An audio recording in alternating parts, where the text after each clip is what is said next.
Hello friend, welcome to your own channel daily stock. तो दोस्तों, इस वीडियो के अंदर हम तमिलनाडु पेट्रो प्रोडक्ट के डिटेल्ड एनालिसिस के बारे में बात करेंगे और जानेंगे कि आपको तमिलनाडु पेट्रो प्रोडक्ट के अंदर इन्वेस्ट करना चाहिए या नहीं। चलिए शुरू करते हैं। तो देखिए, सबसे पहले हम ये जानेंगे कि ये कंपनी क्या काम करती है। तो देखिए, ये जो कंपनी है, इनका जो ऑफिस की अगर हम बात करेंगे यानी कि हेडक्वार्टर्स की अगर हम बात करेंगे तो चेन्नई तमिलनाडु इंडिया के अंदर इनके हेडक्वार्टर्स हैं।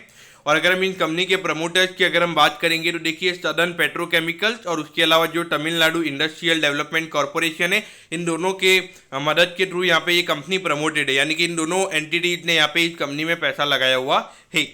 उसके अलावा अगर हम देखेंगे तो ये कंपनी इसके नाम ही बता रहा है कि पेट्रोकेमिकल वाले प्रोडक्ट में ये बनाने का ये कंपनी काम करती है और इसे सेल करने का ये कंपनी काम करती है। और उसके अंदर अगर हम चार प्रोडक्ट की अगर हम बात करेंगे तो देखिए, लीनियर एल्केल बेंजीन और उसके अलावा कॉस्टिक सोडा, क्लोरीन और प्रोपिलीन ऑक्साइड, तो ये चार प्रोडक्ट ये कंपनी सेल करने का काम करती है।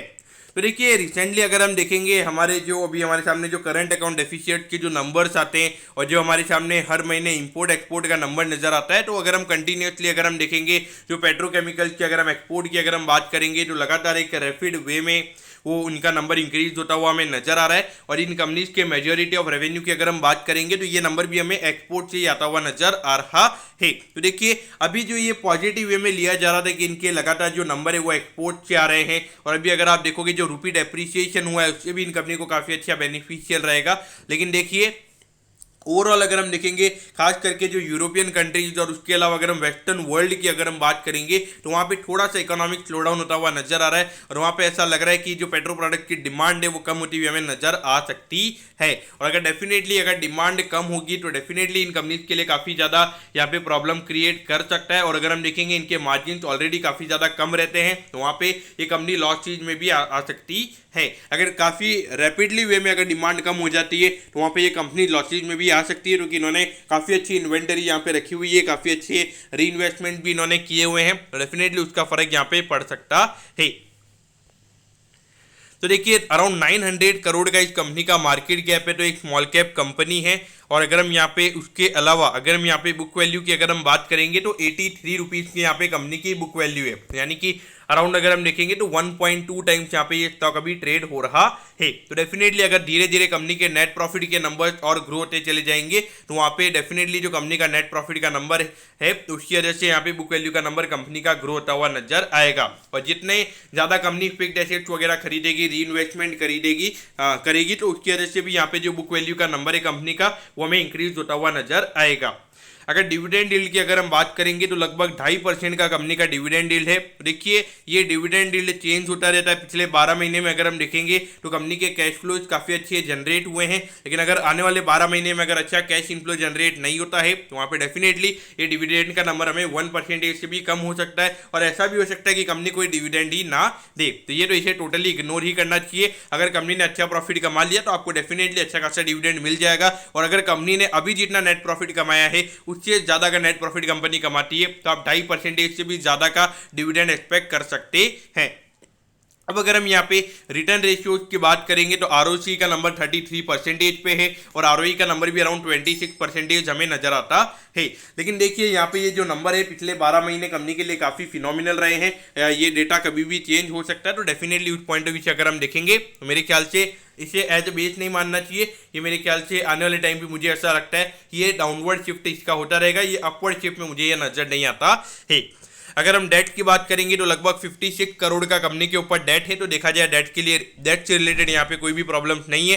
लगभग 1500-2000 करोड़ का रेवेन्यू कंपनी ने पिछले 12 महीने में रिपोर्ट किया है, तो ये नंबर काफ़ी छोटा है। और मुझे ये लगता है कि अगर यहाँ पे कंपनी के प्रोडक्ट की डिमांड अगर ज़्यादा कम भी हो जाती है, कंपनी के रेवेन्यू के नंबर्स कम भी हो जाते हैं, लेकिन फिर भी ज़्यादा प्रेशर इस कंपनी के ऊपर नहीं आएगा क्योंकि ज़्यादा डेट नहीं है। क्योंकि कभी कभार क्या होता है कि अगर आप डेट रीपे करने में अगर आपको कोई प्रॉब्लम्स हो जाती है तो फिर उसके बाद में जब आपका अच्छा टाइम आता है, यानी कि आपके प्रोडक्ट की डिमांड फिर से जब मार्केट में आने लगती है, तो वहां पे आपका मोस्टली आपका जो ऑपरेटिंग प्रॉफिट का नंबर होता है वो आप जो पहले का जो इंटरेस्ट है वही पे करने में आपका चला जाता है, क्योंकि उस पर इंटरेस्ट लगता रहता है और वो अमाउंट वहां पे काफी ज्यादा हो जाता है। अब अगर हम at the and P ratios की अगर हम बात करेंगे तो 5 के पी रेशियो पे ये कंपनी अभी ट्रेड हो रही है और इंडस्ट्री का पी हमें यहाँ पे 23 का नजर आता है। तो काफी नॉर्मल वैल्यूएशन पे ये कंपनी हमें ट्रेड होती हुई नजर आ रही है। तो देखिए एक लो प्रॉफिट मार्जिन वाली कंपनी है, तो डेफिनेटली अगर आप देखोगे पेट्रो प्रोडक्ट के अंदर अगर हम बात करेंगे तो काफी ज्यादा कंपनी लिस्टेड है। तो डेफिनेटली अगर हम एज अ होल अगर हम पूरे पेट्रो प्रोडक्ट की अगर हम बात करेंगे, एक पूरे स्मॉल कैप की अगर हम बात करेंगे तो इतना ज्यादा वैल्यूएशन मार्केट इससे नहीं दे रहा है। लेकिन देखिए डेफिनेटली अगर आने वाले 2 से 3 साल में अगर काफी फिनोमिनल ग्रोथ अगर ये सेक्टर दिखाता है तो वहां पे मार्केट में हमने देखा है कि 10 से 15 के पी रेशियो वहां पे एटलीस्ट मिल सकते हैं। और अगर 10 से 15 का पी रेशियो अगर इस कंपनी को मिलता है और अगर साथ में अर्निंग भी कंपनी की अगर ग्रोथ ही रहती है तो वहां पे डेफिनेटली एक अच्छे रिटर्न यहाँ पे मिल सकते हैं। तो एक लो पी रेशियो स्टॉक की एक अच्छी बात ये रहती है कि वहां पे जो डाउनसाइड रिस्क होता है वो काफी ज्यादा कम रहता है। अब अगर हम यहाँ पे फिनेंशियल ट्रेंड के बारे में अगर हम बात करेंगे तो देखिए ये 2 साल एकदम कांस्टेंट कंपनी के लिए रहे थे।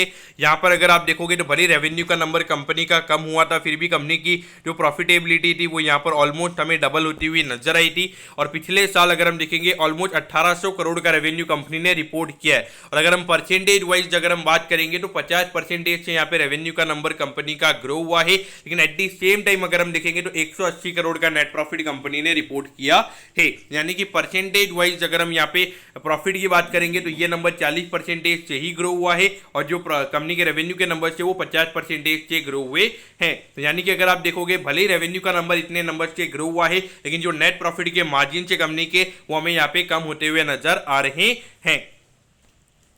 अब अगर हम यहाँ पे पिछले कुछ क्वार्टर से अगर हम बात करेंगे तो देखिए यहाँ पे 343 करोड़ का रेवेन्यू, फिर 340, फिर 281, फिर उसके बाद अगर हम देखेंगे 260, फिर 220 करोड़। तो ये तो कोविड का फर्स्ट वेव वाला क्वार्टर था। उसके बाद में अगर हम देखेंगे तो कंसिस्टेंट ग्रोथ वहाँ पे कंपनी ने दिखाना स्टार्ट किया था।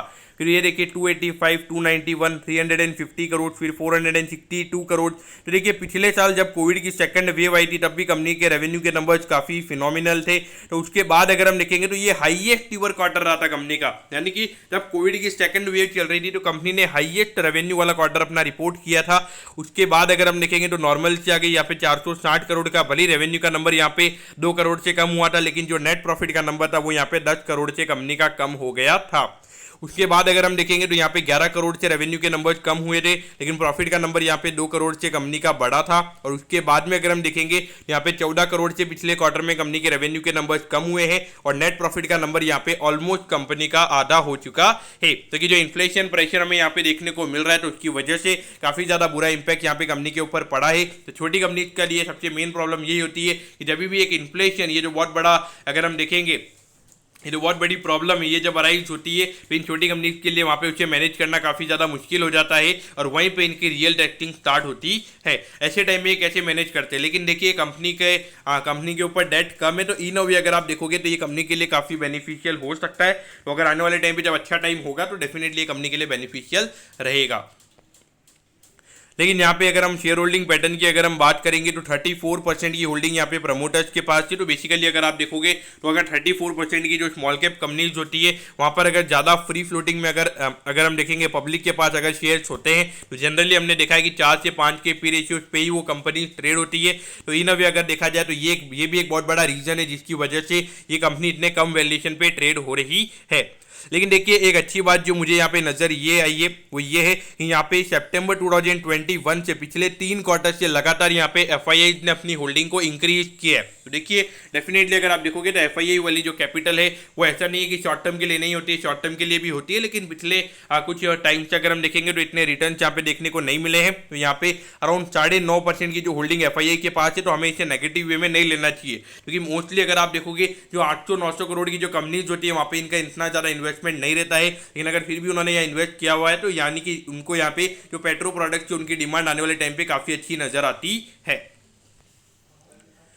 अब अगर हम यहाँ पे ऑपरेटिंग एक्टिविटीज की अगर हम बात करेंगे यानी कि कैश फ्लो स्टेटमेंट की अगर हम बात करेंगे तो देखिए कंपनी ने पिछले साल एक पूरे फाइनेंशियल ईयर में ऑपरेटिंग कैश फ्लोज की अगर हम बात करेंगे तो 112 करोड़ का पिछले साल कंपनी ने ऑपरेटिंग कैश फ्लो जनरेट किया। तो देखिए ये नंबर काफ़ी फिनोमिनल है और ये नंबर अगर आप देखोगे तो ये नंबर इतना सही क्यों है तो इसके पीछे का अगर आप देखोगे यानी कि जो कंपनी ने जो प्रोडक्ट सेल किए तो वहाँ पे कंपनी को कुछ जो एडवांस पेमेंट मिले हैं और एक सही टाइम पे कंपनी को कैश मिल रहा है। और जब किसी भी कंपनी को सही टाइम पे कैश मिल रहा होता है तो उसके बाद में जो अपॉर्चुनिटी कॉस्ट उसे नजर आ रही होती है तो वहाँ पे वो अच्छे से री इन्वेस्ट करके उस अपॉर्चुनिटी को ग्रैब करने की वहाँ पे ये कंपनी कोशिश करती है। तो डेफिनेटली उस पॉइंट ऑफ व्यू से देखा जाए तो ये नंबर मुझे यहाँ पे काफी अच्छा नजर आया है। और ये धीरे धीरे जैसे ये नंबर ग्रो होता रहता है तो वहाँ पे आपको बाहर से एडिशनल डेट लेने की जरूरत नहीं पड़ती, आप अपने खुद के फंड से आप अपने आप को ग्रो कर पाते हैं। इसके अलावा अगर हम इन्वेस्टिंग एक्टिविटी की अगर हम बात करेंगे, 96 करोड़ का यहाँ पे नेगेटिव आउटफ्लो है, तो इससे नेगेटिव वे में नहीं लेना चाहिए, क्योंकि जो फिक्स्ड एसेट्स वगैरह परचेज करने में, तो ये जितना ज़्यादा